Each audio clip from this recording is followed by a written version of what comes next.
I was also... Back, I'm Gertie Rude, back again, the Thursday mood. Well, I'm sorry if I'm croaky and this, that and the other, but I am always what I am. You can't, do you know what I mean? Can't be anybody else. I am just Gertius Rudius.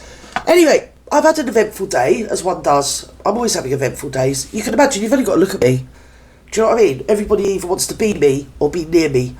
And so there is that to my life. Anyway, I've upset somebody. Aussie, Xena Aussie, Zeus on somebody like that from Aussie Lad. Anyway, she said to me, because she doesn't like your old Gert. She doesn't like your old Gert. We've had a bit of a toing and froing, and I've always been dead polite to her. As you know, I always am. I'm always polite to you guys, aren't I? And, yeah, so she said to me, she said, in my comment section, she said, all you do, she said, is write novellas and do videos. She said, I don't know why you just don't get on with it. So, obviously, I pressed through to her channel, where she had, like, no videos, no posts, and, like, one subscriber, which I think, I mean, off the top of my head, probably could have been her. So, when you think of a novella is somewhere between... Oh, that's Babs. She's gone. She knows as soon as I click onto the iPad, she's probably going to start going on about bleeding Mark or John Wedger, so I'm off. So that's her gone. So, yeah, a novella is somewhere between an essay and sort of like a short story or like a light novel, isn't it? So, you see, I'm managing to produce what she determines to be novellos in my posts, you know, my reviews of the Marklet, my witty commentary, or satirical, sarcastic, whatever way you want to look at it. Just, I think it's funny. I enjoy doing them. I enjoy making people laugh or smile or giggle. So, and then we come to the posts and my videos. Doesn't know. Just get on with it. You know, I mean, I don't know what you're doing on your channel. Got about getting on for 1,000 videos on there up against Xena Zeus or Zeus Xena, or whatever her name is. Xena Aussie. Something bleeding daft like that. No videos. No videos. Or, I might add, novellas. Or even an essay. To be fair... On her channel, I couldn't even find a post-it note. You get me? Nothing at all. So, you see, if you'd like to come onto my channel and criticise Xena, how's about you don't? How's about you actually mind your own beeswax? Why don't you just try doing that? Because that, I sort of give advice as well. I'm a lifestyle guru, you see. And I would have thought, Xena, what one needs to do is maybe keep one's opinions to oneself. I mean, I know you're in Aussie land, and I know there's a certain personage that may or may not live quite near me and be a bleeding nuisance to me, who does have a sibling that lives in Aussie land, so I wonder whether Xena is greener, if you get me, capiche. Either way, she's blocked from my channel, not welcome here anymore, I'm sick to death of her. Yeah, look, even my white devices are sick of her, can you hear them clicking? They've had enough. They don't want to hear all Xena's problems. And she said that because I did a post about, I've done a lot of work with highlighting, like I did with survivors of child sex abuse, and highlighting the issues around child sex abuse.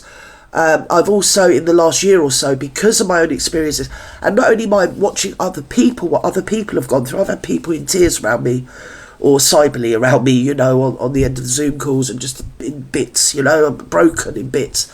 And so I've been raising, through my own experiences and people around me's experience, the actual whole... might I say, condition of being cyber assault, what it is like to feel like on the other end of it. And Xena, see, she's marvellous, you see, Xena. She has got the answer to everything.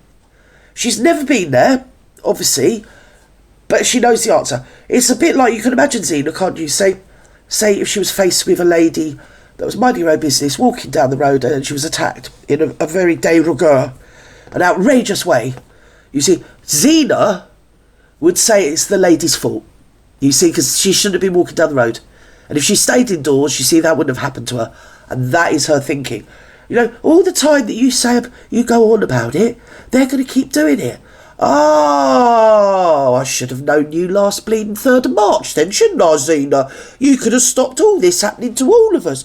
Oh, you could have stopped a guy on his deathbed being hounded, couldn't you? Yes, and you could have had all sorts of postings taken down. You would have understood, wouldn't you? Yeah. Oh, it's so simple, Xena. You're literally a lifestyle flipping guru, love. You really are.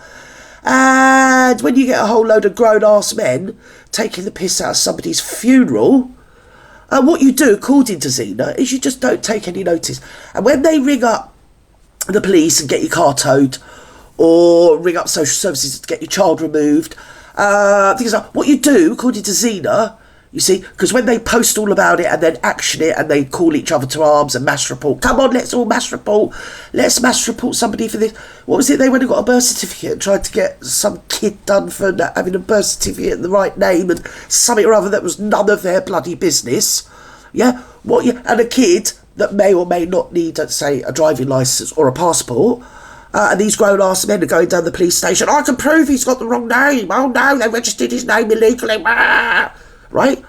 What you do when you're Zena is you just ignore them, you see, and then that doesn't happen, you see. And when they mass report, say, a young adult of yours that's left home and gone to work abroad in, like, a prestigious situation, a salaried and professional, what I would call profession, in the professions of, say, the aeronautics, say that, yeah? And then what they do, they sit on Twitter, all the cyberstalkers, all these grown men, and they get together in a cabal and they get her sacked. Yeah, they mass report, they make up loads of email names, mainly women and then men, and then they mass report to the airport deliberately to get the young girl sacked. That's what they do, who's away from home because she's got a dual, she can talk a few languages, yeah? So she can't actually fall back on her parents because she's not in her parents' country anymore, she's working in Britain.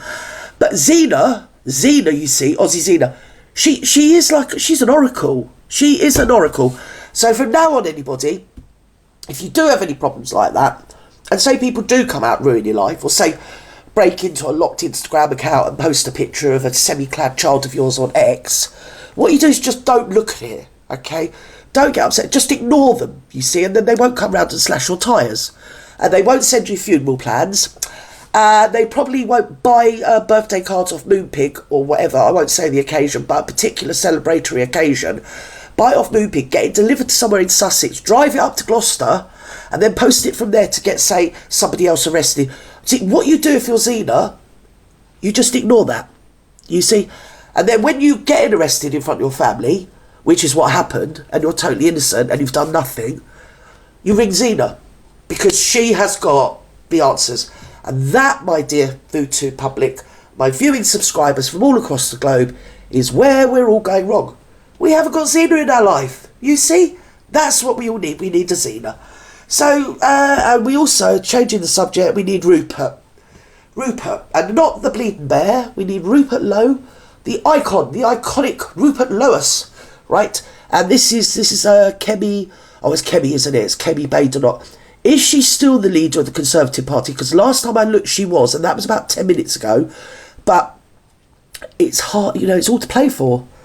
I mean, it changes by the minute with them lot, doesn't it? So we're going to jump in and we're going to see what's going on with Rupert Lowe, Nigel Farage, which I can't stand, Muggy snobby little whatever, and Rupert Lowe, who they're fitting him up because he's the best man for the job.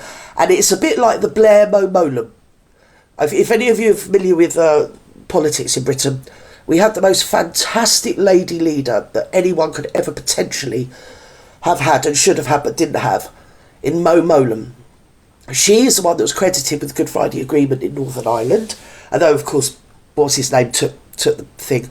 I think Blair, wasn't it? Of course he took credit. He takes credit for everything. Yeah, took credit for the moon landings. You know what I mean? He's one of them. So I mean, even though he was like an embryo at the time, he did it on his own. He's like Trump. You know, I did it all myself. One of them. I don't get me wrong. I like Mr. Bump. He's cool. He's funny. He's good. He's performative. So yeah. So what happened was, Mo Molam. She was the best Prime Minister we never had. And I fear, well, Tony Blair basically sidelined her, got rid of her, because he could see that she was the threat to him.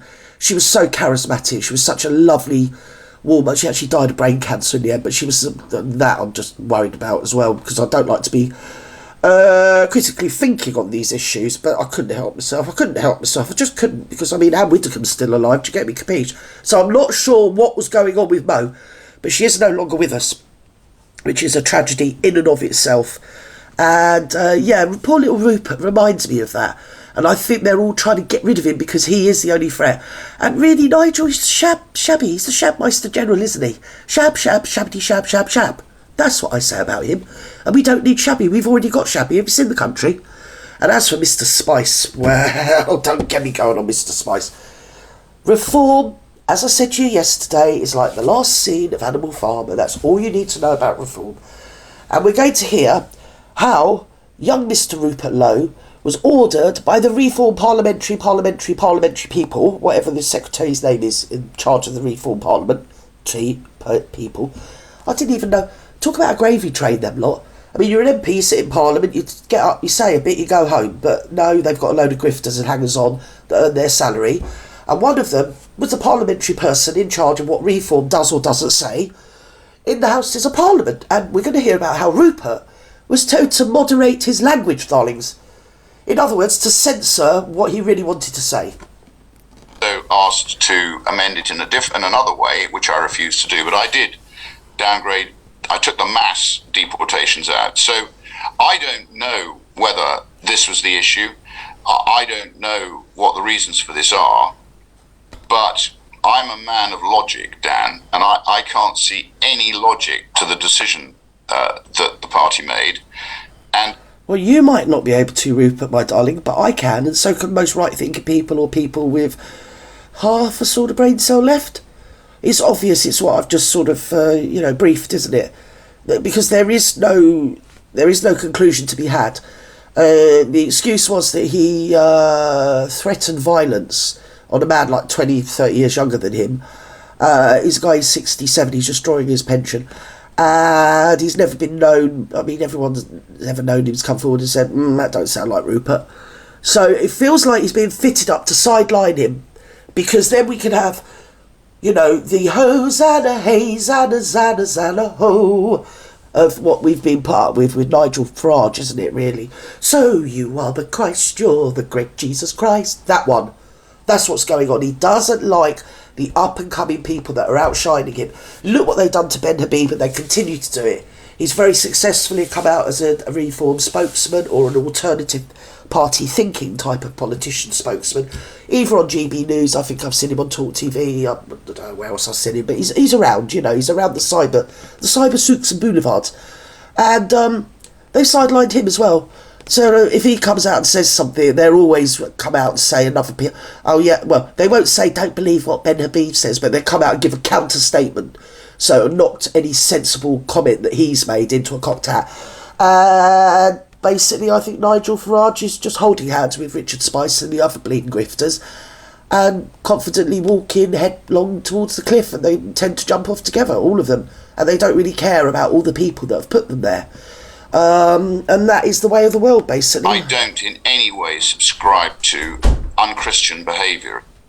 Breaking right now, Elon Musk is considering backing a rival party to reform UK. Well, I think they should, because I think the Reform garnered the working class people that would have naturally voted for Labour, say their parents and their grandparents' generation, before the onset of the multimedia technological society we live in, and people have so much more information.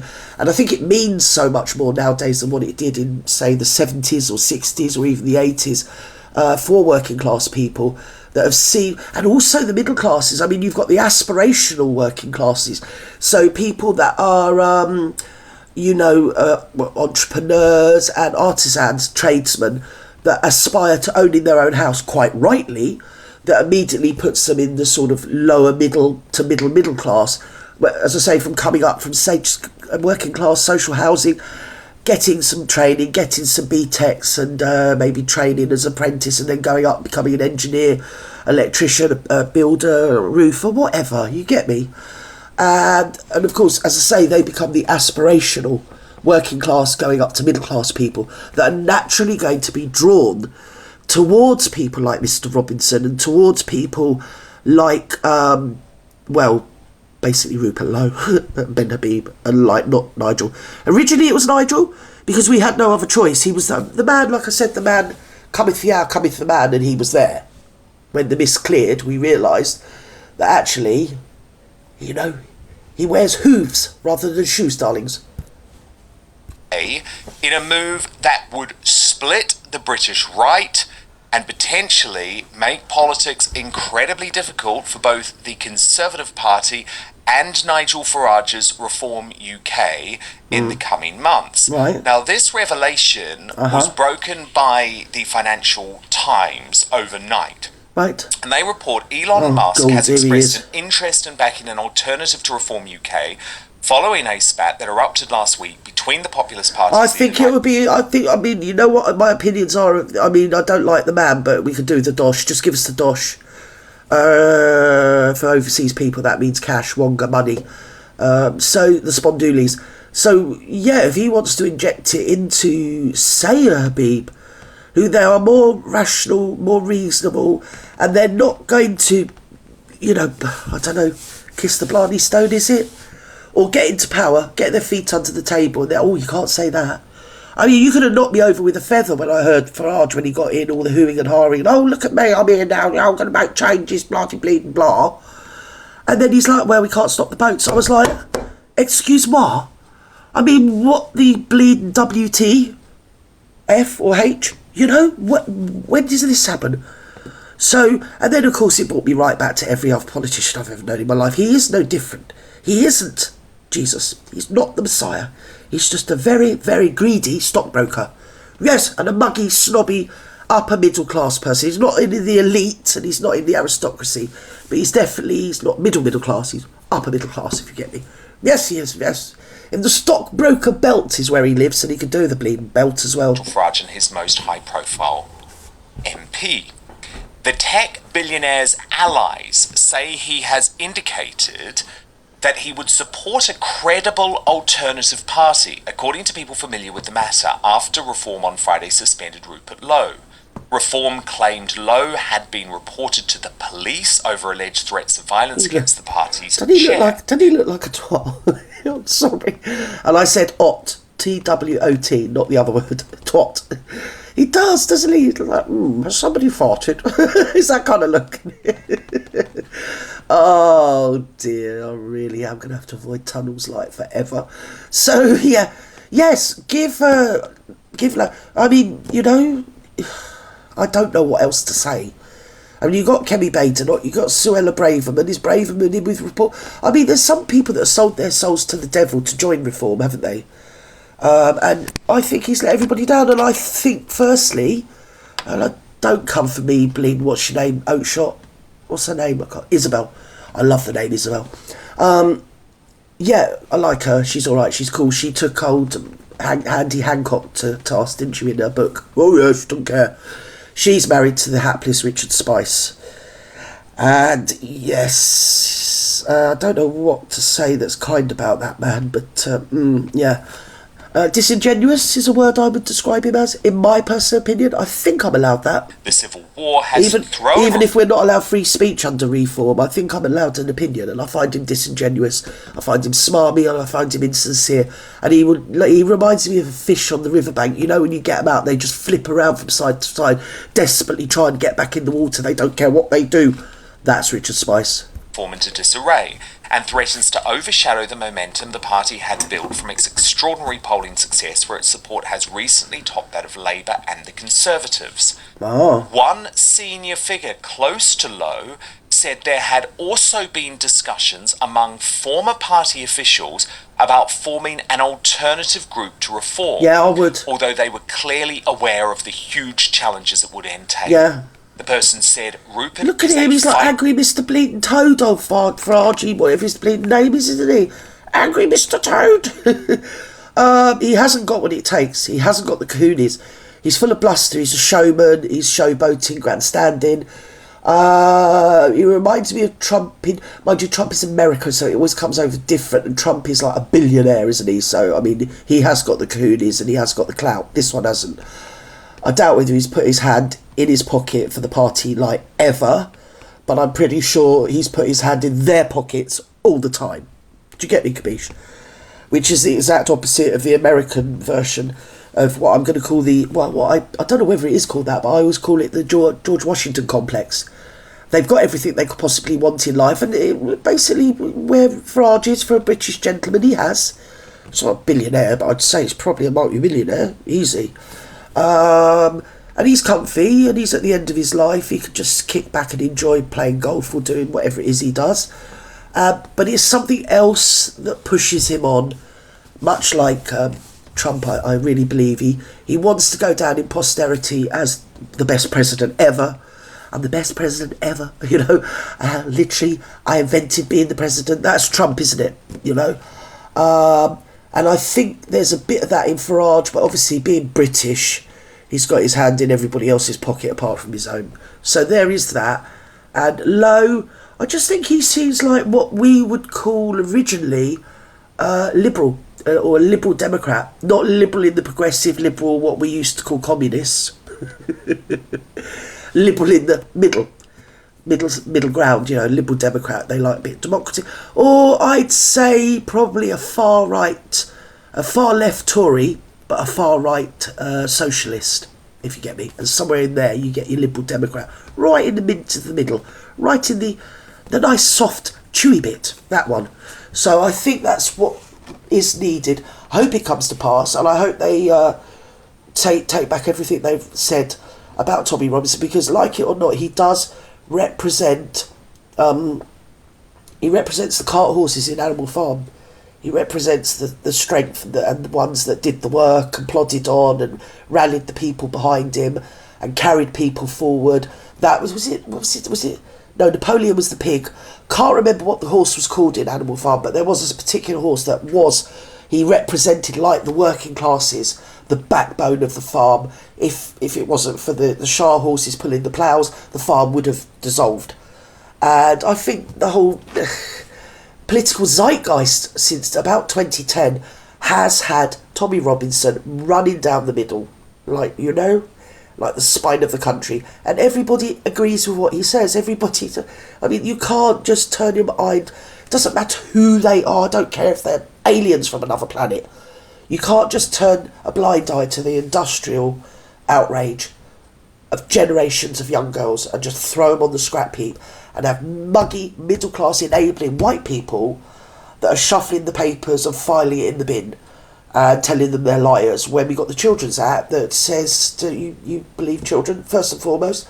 Or you believe children apart from if they say a perpetrator is, say, maybe a Buddhist or a Scientologist, then you don't believe them, you see.